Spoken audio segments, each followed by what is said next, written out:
The warships appeared out of nowhere. Black holes that are smooth and sharp like dagger stillness, ripping into the emptiness.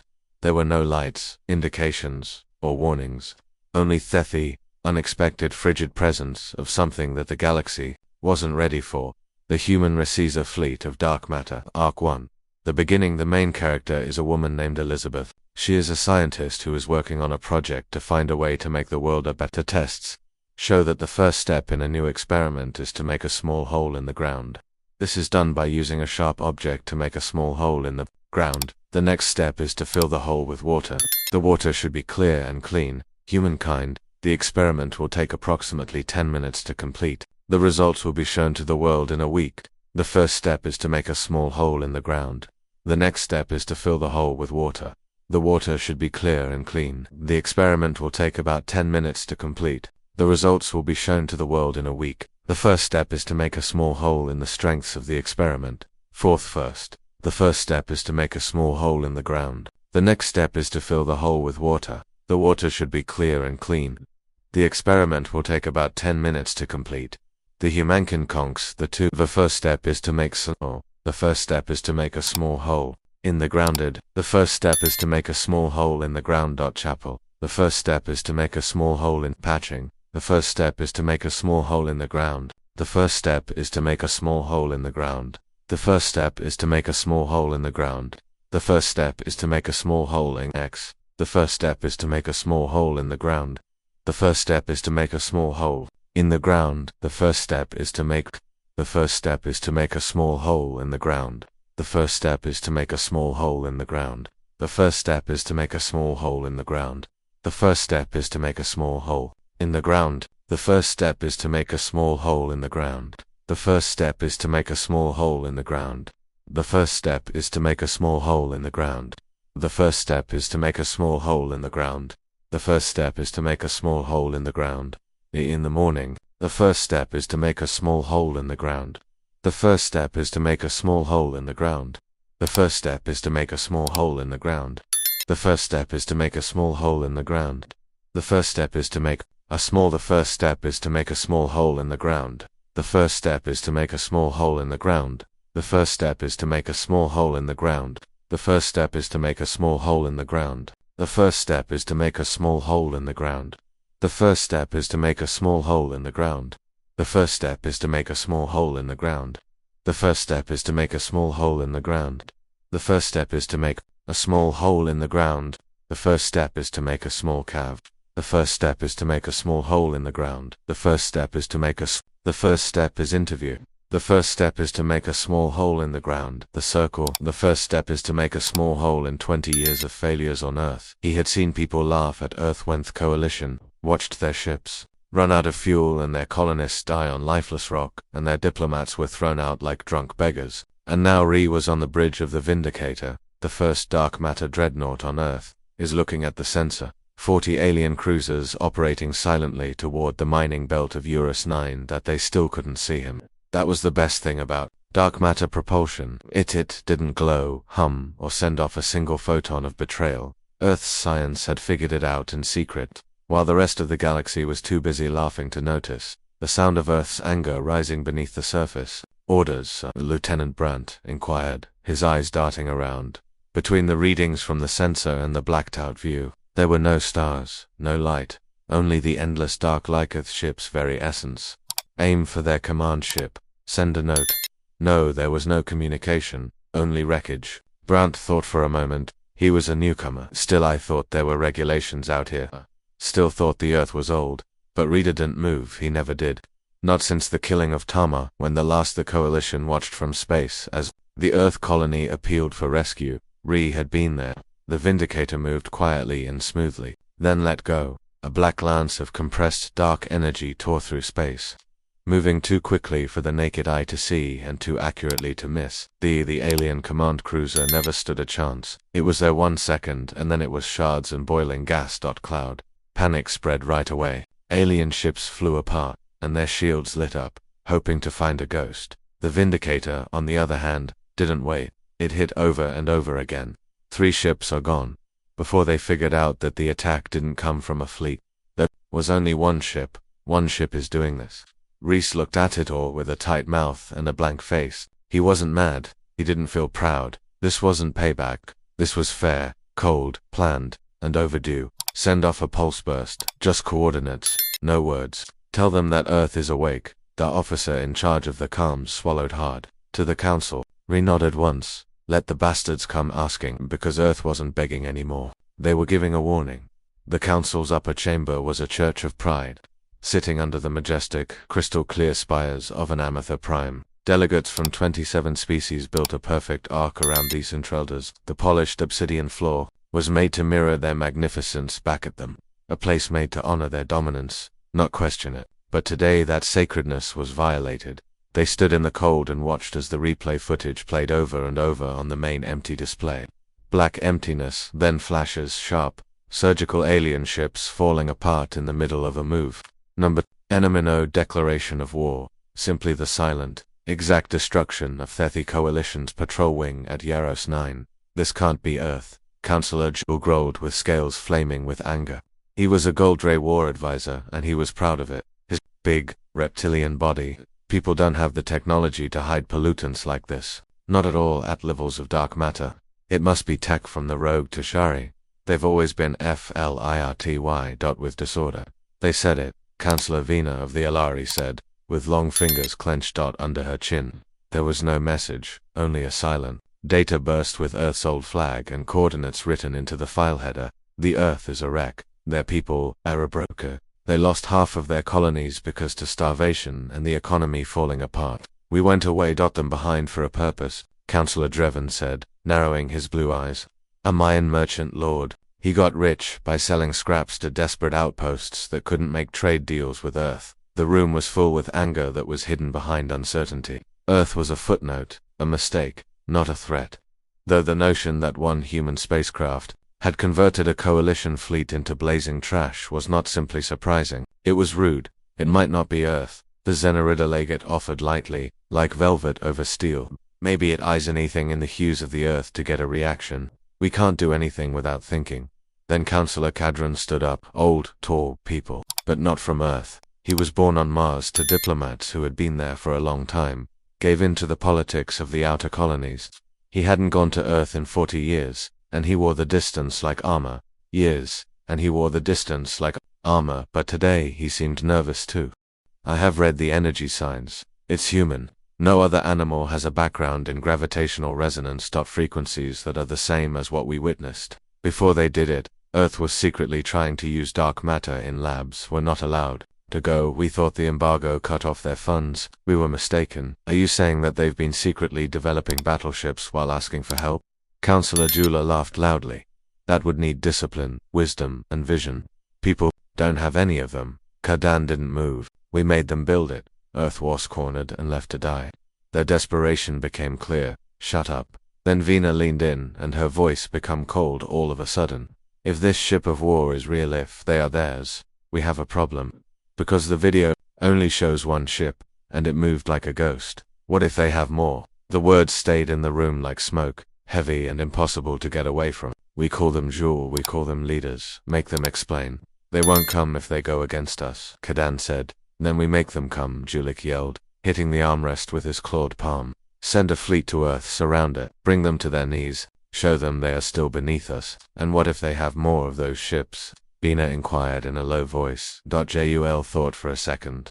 The footage was scary, not just the destruction, but also the accuracy, the cruelty, the lack of wasted fire, and the lack of signs of destruction, but also the accuracy, the brutality, no wasted fire, no signs after sting. That wasn't a prototype. That was a statement that the system was ready to go. Draven, the councillor, cleared his throat. There is another choice. Everyone looked. We send a diplomatic mission and one ship under truce. Let them talk. Let's find out what the hell they've turned into. 3 weeks later, the diplomatic ship Lucent Dawn came up to soar with white flags. It was a pleasant ship. Unarmed, with the Galactic Council's emblem on it, a sign that on Seedman dared terror and respect. Now it seemed more like a request. When they got to Earth's orbit, there was nothing there to greet them. No defenses, no warnings, just the commander of the Lucent Dawn. A strange, peaceful planet viewing. Ree, a seasoned Dalari, opened a channel. This is an official delegation. Of the Galactic Council. We are at peace. We ask for a meeting. There was silence. And then an answer, not a voice, not just coordinates, no pictures. Ree frowned. They want us to land in Chicago, which is an old city. Old Earth cities were ghost zones. The infrastructure had fallen apart, and there was no government. But the message was clear. Follow. There they obeyed and went down to a broken skyline, where towers had been bent by time. The weather, roads hidden in vines and rust. But in the middle of the mess, there was movement. People in uniform standing in a line. Black armor, no badges, The group was taken to a former council chamber inside an ancient municipal dome that had been stripped down and strengthened. There was no flash or decor, just a table and Commander Ree behind it. He didn't speak, he said, and Councillor Vena's visage shimmered through a hollow protrusion. We come in peace. We want to know. Race's face was blank. What do you mean? Why is Earth making weapons like the one used at Yaris 9, and why now? Ree leaned in. When he spoke, his voice was low and steady. Because we remembered who we are and who you are. Vena blinked. We gave Earth every you shut off trade, stopped our ambassadors, and offered us pity. You laughed at our mistakes and then sold us back our own technology at high costs. We begged, we bargained, and when we stopped crawling, you turned away. So we built in quiet, in secret, and now you're hearing again. Vena attempted to be cool. The council is not in danger from just one battleship. Ree responded. It wasn't meant to. It was designed to show that we can and will. Ruth stepped up. What do you want? Reese's gaze narrowed. No more embargoes, no more mocking, and no more fleets circling our colonies. Without permission. Vena's voice got tighter. You want independence? Reese grinned. But it wasn't warm. We've always had it. Now we have teeth. Vena stopped for a moment before asking, how many ships? Ree rose up slowly and headed to the window. Behind him, he peered out at the damaged skyline of a world that had come back to life. Enough, he muttered, and the sky shimmered as he looked out across the horizon. One by one, black figures came out of the clouds. They were quiet giants and huge shadows of dark metal sliding into view. Not one, not two, but dozens. The lucent dawn left Earth hours later with a message in hand. For the first time in hundreds of years, the galaxy understood. Earth was no longer waiting. Sought a seat at the table. They were making their own. The last of the transmission was over, and there they were. Those big black leviathans. They hovered silently in the sky above Earth, like predators that had come back to the top of the food chain. There were dozens of them, and they were not, which was stronger than anything else in the cosmos. The humans didn't threaten or brag. They merely let the picture speak for itself. We are no longer broken. For Councillor Deven, it was an affront to him personally. Earth had been a corporate failure, a backwater pawn. Now they showed off their war machines and talked about. He yelled, we can't let this stand. From a position of power. It was awful. Smashing his hand on the console. We should have destroyed Earth when they broke their treaties. Instead, we let them slither into the shadows. Vena didn't answer right away. Her Ari characteristics stayed the same. She couldn't read, but her mind worked, faster than most of the others in the room. She didn't want to get back at him. She was thinking about what will happen. They've been careful with this. There was no open conflict, no declaration, just one surgical strike and a show of strength. Draven, the others are observing. If we assault Earth, it won't be fair now. It will look like dread, Jewel growled. I'm scared, but I'm don't want to say it. While we weren't looking, that armada was built. What else have they made? What else are they? What are you hiding? The human delegate Cadden leaned forward. You forget what we did to them. You act like they just appeared out of nowhere. But we made them under pressure. They denied them food, diplomacy, and even technology. And now you're shocked that they didn't need us anymore. Draven's lip twisted. Don't make it sound romantic, Thumcadron. The world is still broken. Their colonies had civil conflicts. Their politics were bad. They should have fallen apart. Cadron shot back. But they didn't. They came together in quiet instead. The room changed, but not in a way that made people angry. Uneasiness then. Out of the blue, the Zanari envoy spoke, which is very unusual. Their voice was leisurely, like a song. The Zanari replied softly, there is more. Our deep monitoring posts along the Arcturon drift detected up distortions, dark matter echoes. They matched the energy signature of the spacecraft made by the Earth. Not near Sol, not even near their colonies. Vena frowned. We're 17 light-years from Delta Sigma from Earth in outer space that no one owns. Everyone stopped. Kadin replied that was outside their borders. Yes, The Zanari nodded. Indicates they are not just standing still anymore. They are moving. Commander Ree stood back on Earth, deep beneath the ancient Chicago war base. Inside the dark room called the core. Screens covered every wall. Tracking patrols, supply lines, and stealthy spy missions that cover 20-star sectors. But at the middle of the room was something else, a sealed pod that was still humming. Reese watched it without saying a word. The engineers named it Project Catalyst. The prototype warship was dangerous, but this was something else. A voice behind him said, "You're up late." Reed didn't turn around. He knew the voice. Director Heron, the chief of intelligence and the most paranoid guy on Earth. When he was around, something typically happened. "What did they say?" Reyes inquired. "What's going on?" "They're in a panic. Some people crave war, some desire more diplomacy. Most people don't sure what to think, but they all agree on one thing now," Harlan added. "They see good." Harlan gently went around the pod. Do you want them to fight?" Reese shook his head. "I want them to and hesitate. That's when they mess up." Harlan grinned weakly. "And what if they don't?" Finally, Ree turned to look at him. Then we strode past Heron and out of the room, showing them what black matter can accomplish. There was no longer room for uncertainty as the boots echoed in the chamber. Earth's approach had worked. They had played the long game for decades, giving up a mode for freedom, making the Council think they were broken while they made their own way through the butt.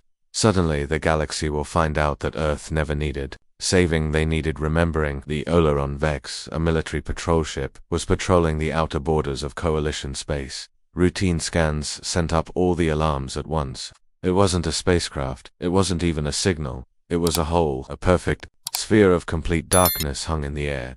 In space, like a chunk of the nothingness itself carved into the nothing could get out of it. No energy, no light. Then it moved, not drifted, but moved with a purpose. The Oleron Vex dispatched a full priority alert to the main command, but the answer never arrived since the ship was gone by then. All that was only static and a widening hole in space where it used to be. 3 days later, the news hit the Council like a bolt of lightning. The Oleron Vex was one of their best patrol ships. Vessels made to withstand the harsh conditions of outer space. It didn't just disappear, it was gone.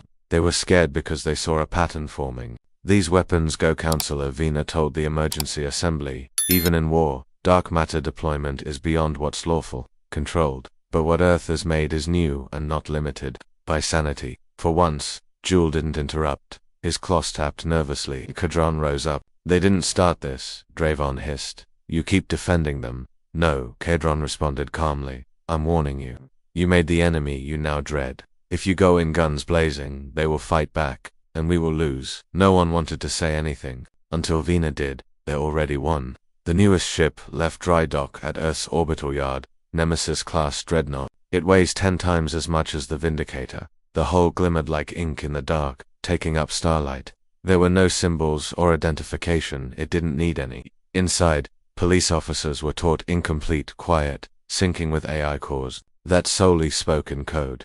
It wasn't ships anymore. They were ghosts with teeth, and they were far away from Earth. A Council listening post in a quiet, unclaimed system picked up the arrival of 6 ships that we don't know about. They didn't answer hails or send coordinates. They merely flew around the gas giant like vultures. Then, in 3, the world was gone in hours. Not destroyed, gone, erased from memory of gravity, as if people had hit erase. The Council's intelligence hall was locked down. All cameras and microphones were turned off, and no recording was allowed.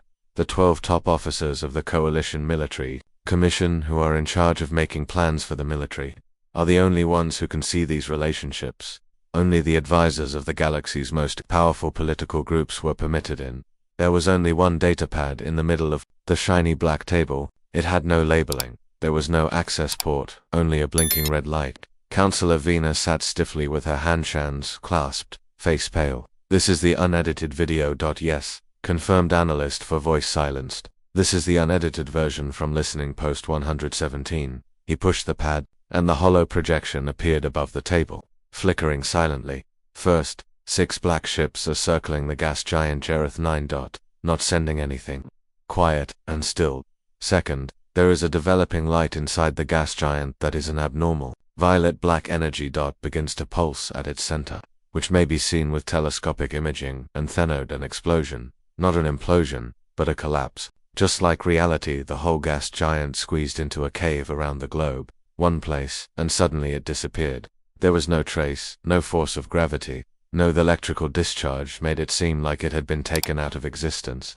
Someone gasped, but no one said anything. Counselor Draven inquired in a whisper, "Did the ships do this?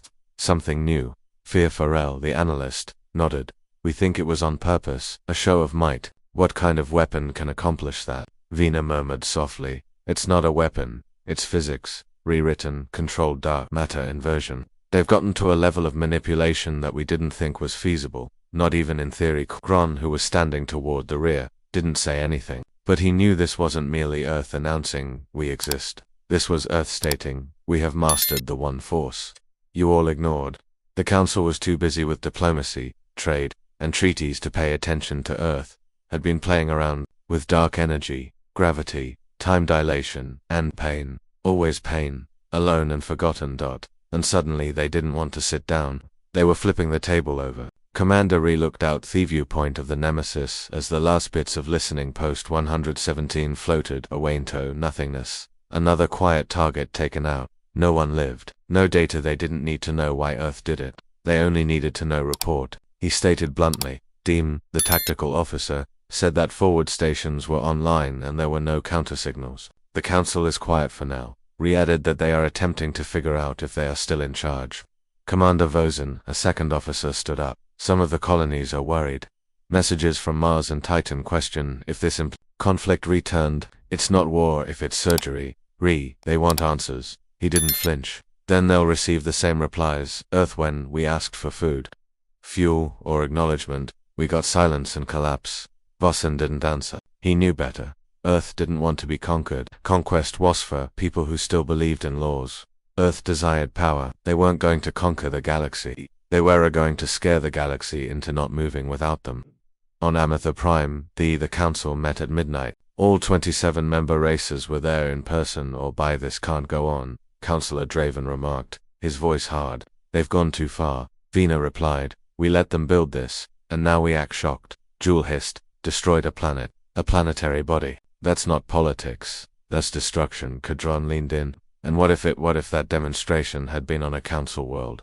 Would we still be talking, or would we already be lighting up the skies of Earth with warships? The hush that followed was hard to breathe since the answer was clear. They would be retaliating, but the council didn't fight back because they couldn't. They had never designed for Earth to be impregnable. On the edge planet of Halen 6 was in the middle of a rebellion. The planet had originally been a colony of Earth, but it was abandoned. After the Council's trade bans and economic warfare now, it was home to a broken militia, one of many that thought Earth had sold them out years before. But suddenly, the same folks were changing their minds about everything. Corrin stepped in front of a group of settlers and projected a hazy image of Nemesis-class warships atop his improvised platform. They made this while we starved, and our kids perished of dust lung and ration rot. Now they flaunted off as if they were doing us a favor. The crowd muttered. Corrin's face was covered in dust and rage. I think we should quit waiting for Earth to rescue us. We make our own weapons and form our own alliances. The Council is scared of them. That's good. Let them be scared of us, too. We rise or we rot away. Forgotten, rebel groups, pirates, exiles, and the forgotten all got the word Earthborn colonies. The Council was scared of Earth's growth, but it also made them want to do something else. Hope and wrath. Both are equally destructive. Bakri is on board the Vindicator, which is now based on the dark side of Jupiter. Listened to a report with chilly rage. The Halen insurrection is expanding. They are gathering former Earth colonies, some of which are in Council space. They say humans have become gods who have abandoned their own. He clenched his mouth. They aren't wrong, but they're not ready yet. We can send Anno, re-snapped. We go in ourselves. Commander, I'll talk Totham, not as a god, but as the man who saw the cosmos spit on our name. Let's see if they still remember what a week later. Ree stood in the dusty square of Hylian 6. No armor, no guards, just his voice. I bled for the ground and saw my brethren die, begging for aid from the Council that never arrived. I know how you feel. I lived it, the crowd murmured. But we didn't leave you. We made it in secret and in quiet, because sometimes survival means choose who gets saved first, and it wasn't fair. It never is. He looked them in the eyes. But now we have the power. I didn't come here to shut you up. I came to give you something the council never did. There was silence, then a voice. And if we say no, Ree didn't move, then we leave you alone. And when the council comes to smash you for wanting, we don't beg anymore, so don't call us. We chose. He turned around and walked away.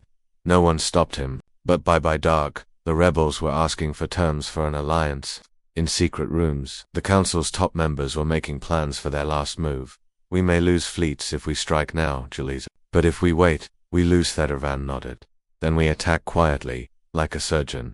Take out, cut off the skull. Watch the body fall apart. Vina didn't say anything since, in her heart, she realized it was already too late. They hadn't merely made a monster, they had trained the creature how to hunt.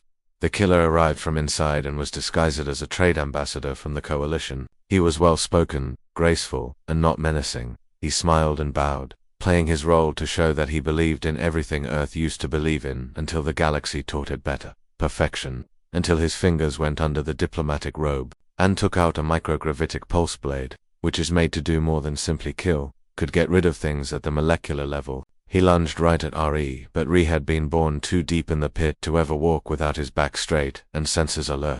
The assassin barely re-shot him cleanly between the eyes as soon as he stepped inside the Earth Union War Council hall. Just a plain old slug, no explosions, no drama, just a single bullet and the quiet that came after. Security didn't even have time to respond.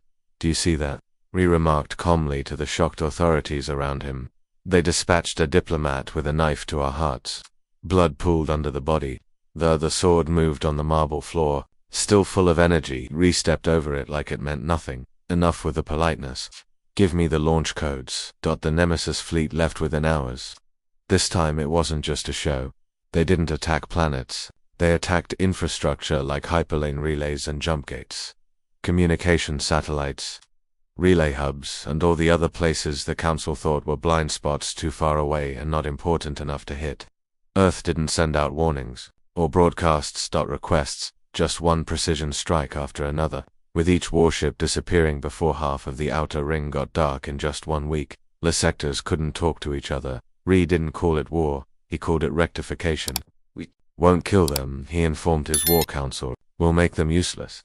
Back on Anther Prime, things were getting worse. Councillor Draven walked around his field like a trapped animal. The infrastructure strikes are planned. They're trying to separate systems and divide us. They are dividing us, Vina said angrily. The Teshnari Consortium has already started secret talks with Earth. They want to join the Earth Union, as they are traders who are economic allies. Kadron responded no, voice strong survivors, just like Earth did. VA looked to him, and her voice was softer now. What do you want us to do, Kadron? Ask Earth for mercy. I'd rather we acknowledge that we're not in, we don't have control anymore. They warned us, but we didn't listen. Now they're changing everything around. Draven snarled at the board. They're still human, and still broken. We can make them revolt, sabotage, and turning their colonies against them. Kadron shook his head slowly. You don't get it. They aren't broken anymore. They've become what we were afraid they would become. Vina's hands shook, not because she was angry, but because she understood. We let them suffer for too long. They found strength in their agony. Out on the outskirts of Section Tau Kappa 7, Aether, lone mining moon flickered as Earth warships got closer. The miners called out to them right away. We don't work for any government, we merely provide resources.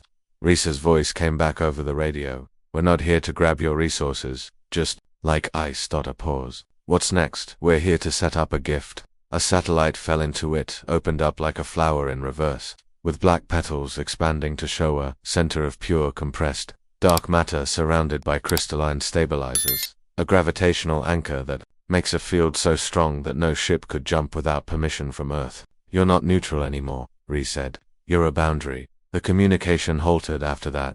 The miners never saw the warships leave. The darkness swallowed them up again, and they were silent. The strategy worked. The Council's core sectors broke apart. Minor powers switched sides. Trade fell apart. The Outer Rim didn't follow orders. Earth didn't go to war. They didn't take land. They just made it almost impossible for others to live there without their permission. And the Council was falling apart. People were blaming each other more and more. Jewel accuser Droven called Vina a coward, while Vina called Draven a coward. Riots broke out in numerous key worlds. Rumors grew that Earth had gotten into their ranks. They weren't wrong. A council defense. Contractor was found dead in his penthouse. There were no evidence of forced entry, breaches in security. Just one message seared into the wall above his body. Do you remember Tau Gamma? It was Reese's calling card, a way to remember the colony. The council let it burn, but not everyone on Earth agreed with the path.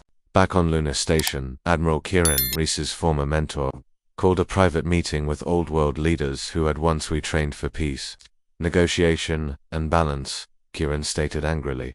This isn't what we wanted. Not galactic domination, but sovereignty. They pushed us. General Morton who made this. Kieran shot back. No, Kieran said. We made a choice. We made a choice for revenge instead of winning. The table was quiet because they all agreed. Even on Earth, some individuals muttered about being afraid of being pulled into something horrible, and how the black spacecraft felt less like protectors, and more like reapers and around. Ree didn't make them stop. He let the whispers get louder because he was afraid. He thought that fear brought people together better than hope. Hope is fading. Fear stays in your mind. There was one last meeting. On Amethyr Prime, one last triad piece. Earth was asked to come. Everyone was shocked when Ree said yes. He came alone, not a warship or an escort, just a basic transport ship and AA black coat. They met in the Grand Council Hall, which is where the first envoy from Earth was kicked out 60 years ago. Ree stood in the middle with harsh gaze. He remarked without any introduction, I came to give you a choice. Vina leaned forward. We are paying attention. You quit going about our colonies. You lift all the bans. You let our scientists who are prisoners go, and you know the Earth Union as its own independent group with its own military, economy, and technology. Jewel growled. What if we don't? Reese's lips moved. You already did it. He put a small thing on the table. It pulsed once. Val looked at it. What is that? A live stream. The empty projection sprang to life and showed 27 of the Council's relay satellites, going dark all at once in that exact time. Then a voice, a woman, frigid and fake. The Black Ice Protocol is confirmed. The Earth Union now controls 73% of the Council network. Override and wait for more instructions. Ree looked them right in the eyes. There is no conflict. This is a transfer. Then he turned his back on them. The blackness spread like a plague across the stars. There was no more trade. The navigation screen turned dark. Critical defense grids went dark, making whole areas blind and open to attack. Ree's actions were more than just technological warfare. It was all in your head. For the first time in living memory, the Council wasn't the thing that held the galaxy together. It was the Earth. Noth means of peace. After Ree left, Vina sat quietly. The others fought. Some of them yelled, but she didn't move because she knew deep down anything they didn't know. This man wasn't inebriated with power.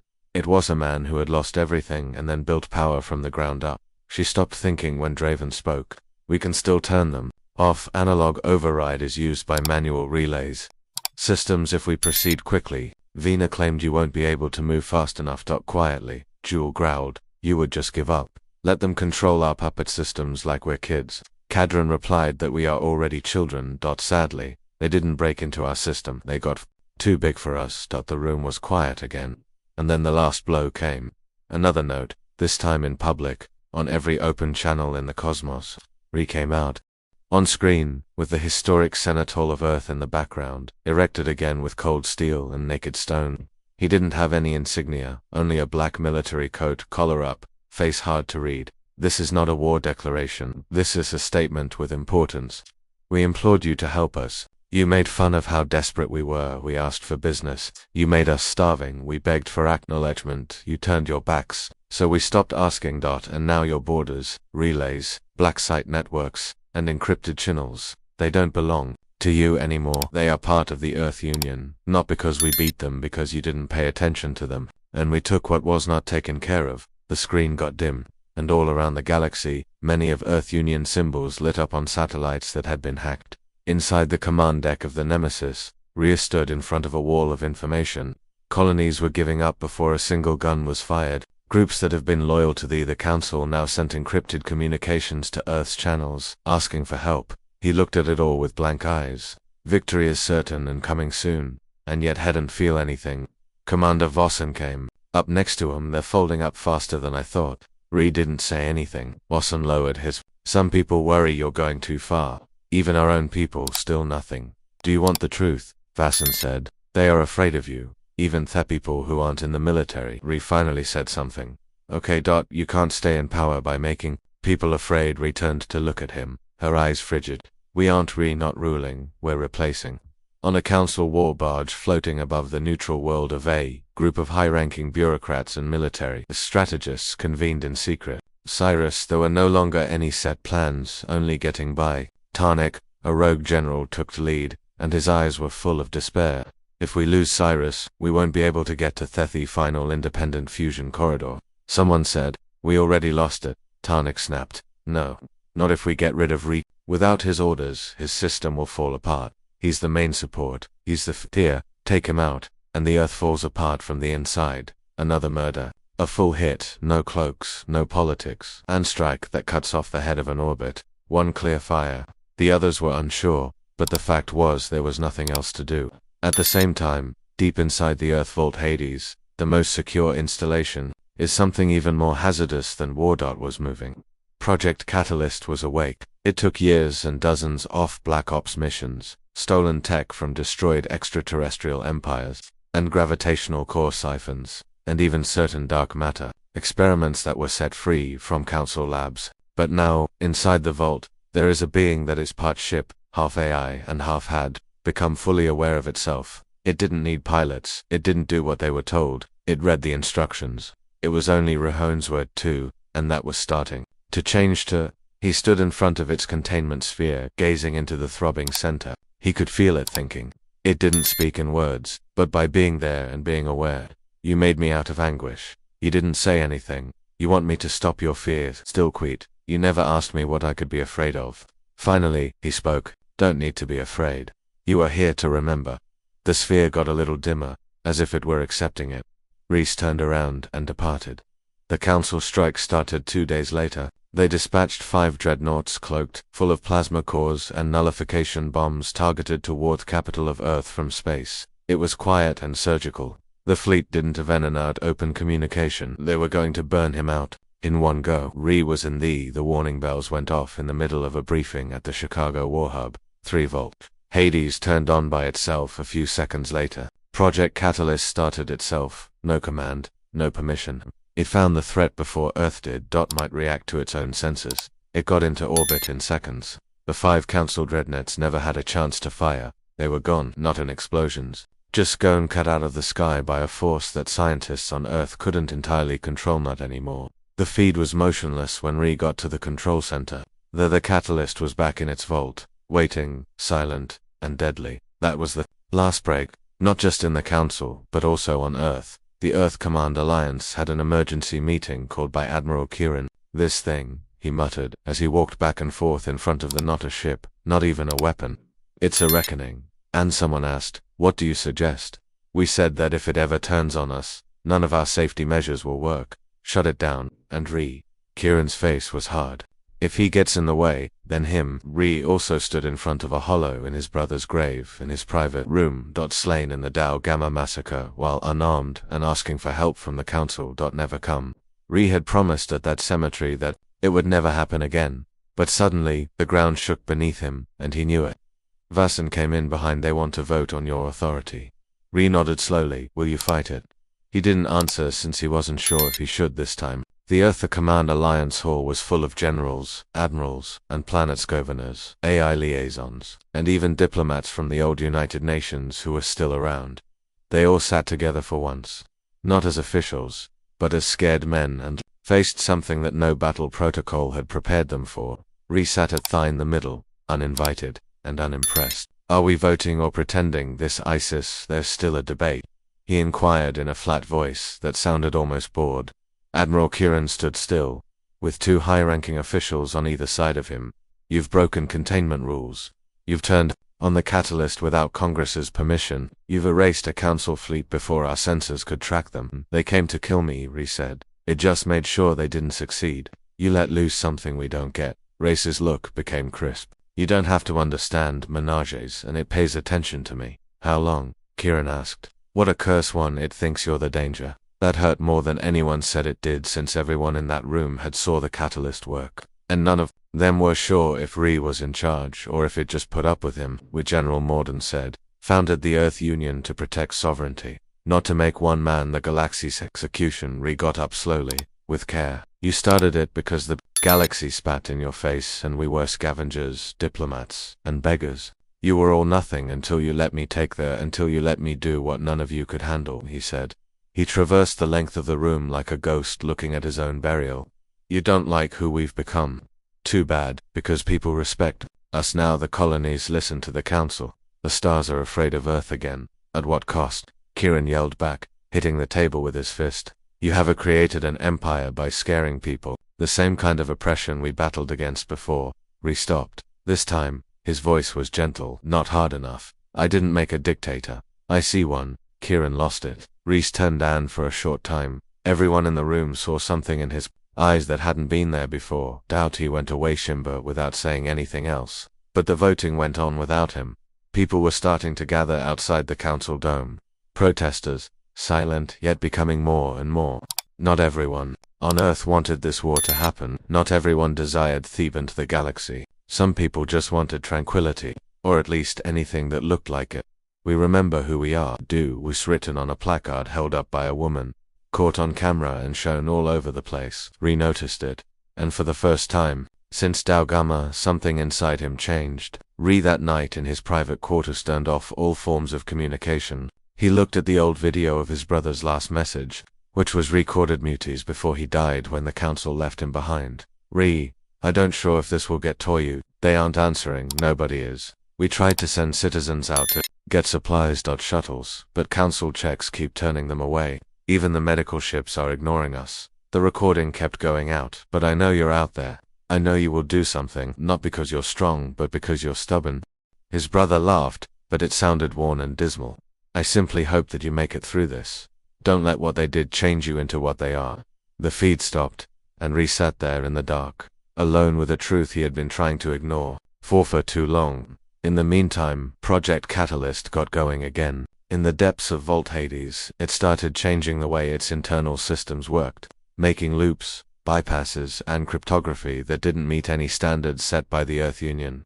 One technician saw it. She turned in a report. It never got to her boss. The next day she was gone. The logs proved that she never went into the vault, but her ID was still there. The next morning, Ree met Kieran at the original monument site at the top of Lake Michigan, where the wreckage of Earth's first orbital station had been turned into a memorial. Kieran said, I didn't think you would come. You asked. I listened. Kieran gave him a sealed datapad. The vote went through.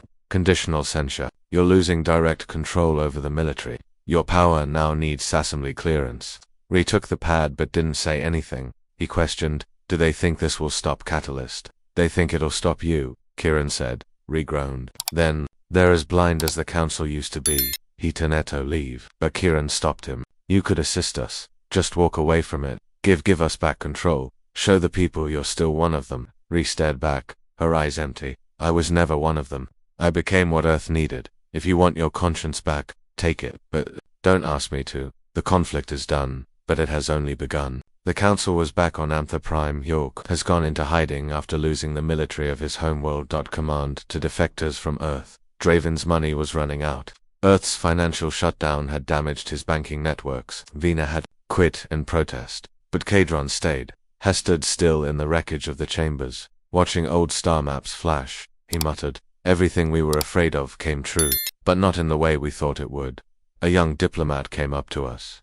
What do we do now? Kadron didn't look up as he answered, we live. 2 weeks later, Earth Command said they had completely lost touch with Vault Hades. There had been no breach or attack. Silence. When teams tried to reconnect, the internal network refused to accept any input.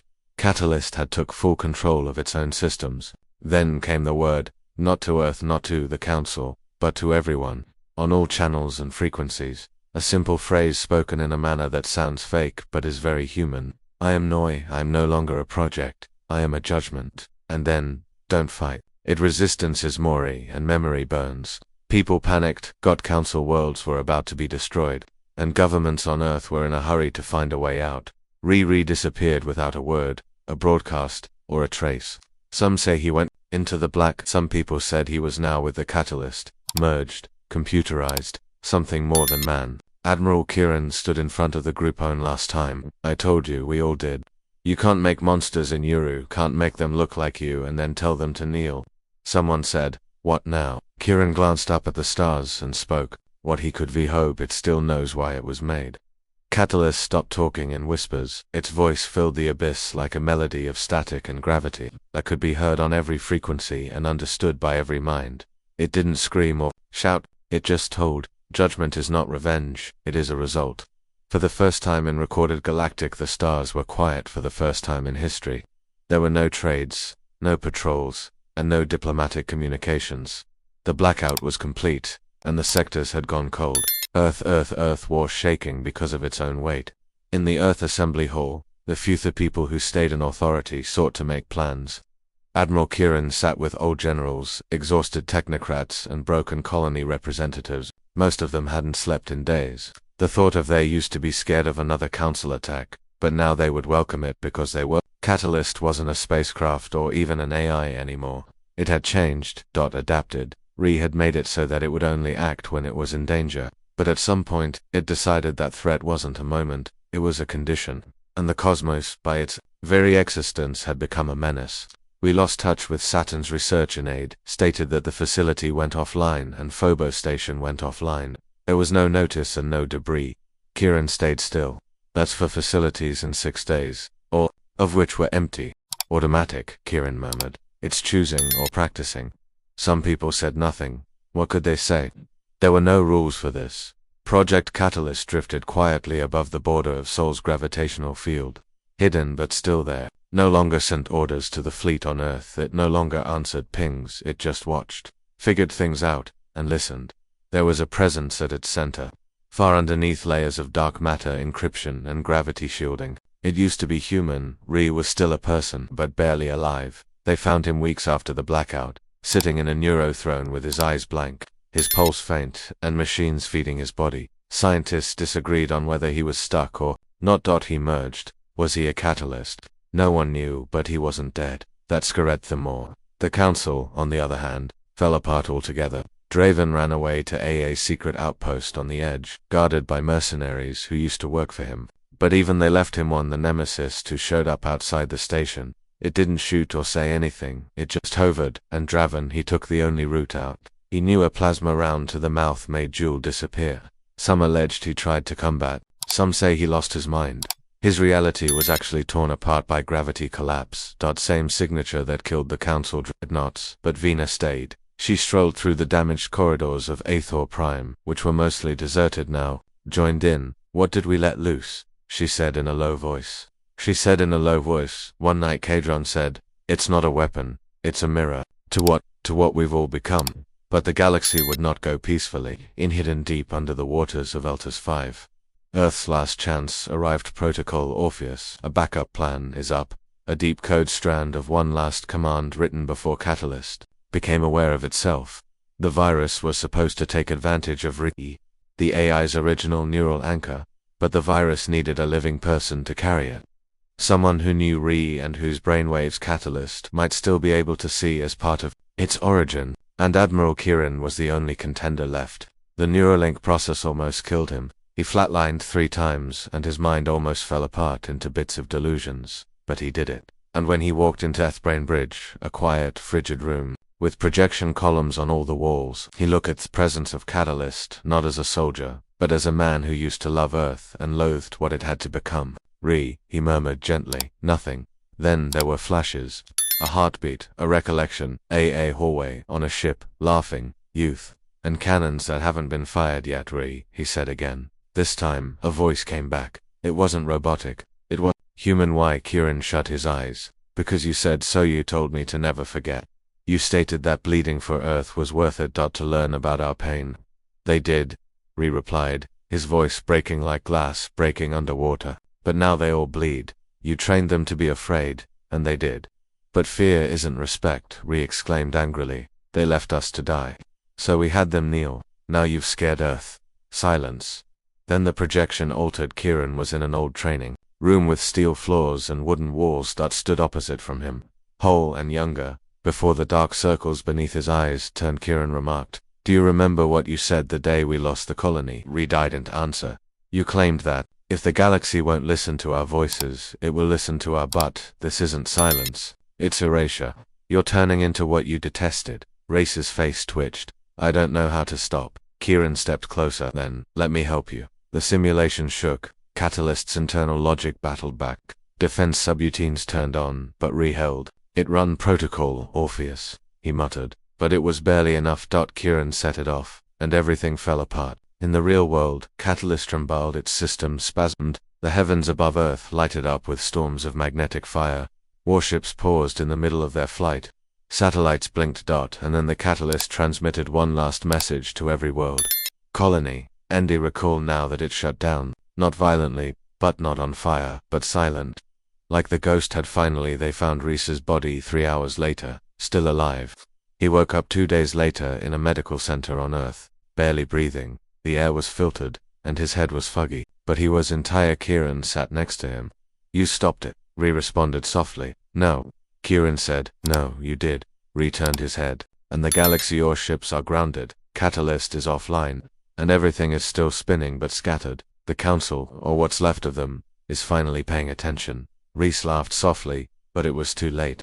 Maybe, but not for us. They sat quietly. They weren't pals or adversaries. They were just two men who had lived witness the death of one planet and the dreadful birth of another. In the months that followed, Earth not with pride, but with humility, Catalyst was taken apart, and its core was sealed. Under Antarctica, where a group of former Council and Earth scientists keep an eye on it. The Nemesis fleet was grounded, had its dark matter, weapons taken away, and was turned into Andrei. He disappeared. Ships for exploring outer space.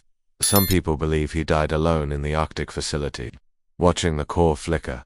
Some say he strolled into the stars. There was no ship, no crew, just a suit and stillness.